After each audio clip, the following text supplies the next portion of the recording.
1 பேதுரு 4:13 கிறிஸ்துவின் மகிமை வெளிப்படும் போது நீங்கள் களிகூர்ந்து மகிழும்படியாக அவருடைய பாடுகளுக்கு நீங்கள் பங்காளிகளானதால் சந்தோஷப்படுங்கள். என்ன ஒரு அருமையான வார்த்தையை பாருங்க.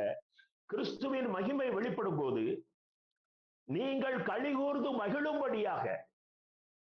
ஆண்டவருடைய வருகை இந்த வினாடியில இருக்குமானால் நம்மில் எத்தனை பேர் களிகூர்ந்து மகிழ முடியும்? அல்லது என்னுடைய வாழ்வின் கடைசி நாள் நெருங்கி விட்டது, நான் கர்த்தரை இன்னும் சில நாட்களிலே, சில நிமிஷங்களிலே, சில வினாடிகளிலே நான் பார்க்க போகிறேன் என்றால் நம்முடைய இருதயத்திலே எத்தனை பேர் களிகூர்ந்து மகிழ்கிற சூழ்நிலையில இருக்கிறோம்?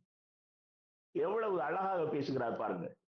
கிறிஸ்துவின் மகிமை வெளிப்படும் போது நாம் களிகூர்ந்து மகிழும்படியாக அவருடைய பாடுகளுக்கு பங்காளிகளானதால் சந்தோஷப்படுங்கள். எனக்கு அருமையான தேவனுடைய அன்பு பிள்ளைகளே, கிறிஸ்துவுக்காக ஏதாவது பாடுபட்டு இருக்கிறோமா? கிறிஸ்துவை வச்சு பிழைப்பு நடத்தணும்ன்றதை தான் இன்னைக்கு உலகத்துல அநேகர் போதித்துக் கொண்டிருக்கிறார்கள். அவர்களும் பிழைக்கிறார்கள், நீங்களும் பிழைத்துக் கொள்ளுங்கள் என்று சொல்லி. அது உலக பிரகாரமான பிழைப்பு. ஆனால் கிறிஸ்துவின் மகிமை வெளிப்படும் பொழுது நீ களிகூர்ந்து மகிழ்வாய் என்றால் அதனுடைய நோக்கம் என்ன என்று சொன்னால், இனி நீ அந்த மகிமையை நீனும் பெற்றுக்கொண்டு அவரோடு நித்திய நித்தியமாக வாழப் போகிறாய் என்பதினாலே வருகிற ஒரு சந்தோஷம்.